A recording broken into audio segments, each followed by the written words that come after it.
US dollar continues to rally against the Japanese yen. Before we start, a word from our sponsor. This video is brought to you by XNest, the world's largest retail broker offering ultra-fast execution with no overnight fees.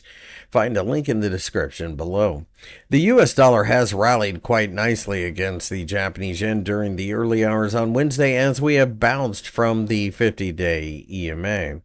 The 50-day EMA sits just below the psychologically important 155 yen level, so it's not a huge surprise to see that we did get a bit of a reaction. All things being equal, this is a market that I think when we do get short-term pullbacks, buyers will look at that as a potential value play, as the interest rate differential between the United States dollar and the Japanese yen is wide enough to drive a truck through, and you get paid quite handsomely at the end of every day for holding this position. Ultimately, I think the 158 yen level above is going to be the next barrier, and if we can get above there, it opens up the possibility of the US dollar trading at 160 yen.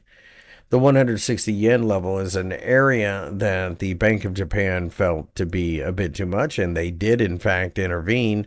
But we've seen the market, for the most part, ignore that, which is quite common. Really, at this point in time, the market is likely to see the Japanese yen get punished because of the massive debts in that country. As long as that's the case, this is a pair that I do think goes higher over the longer term. I'm a buyer of dips. I have no interest in shorting. If you like the video, give me a thumbs up and subscribe.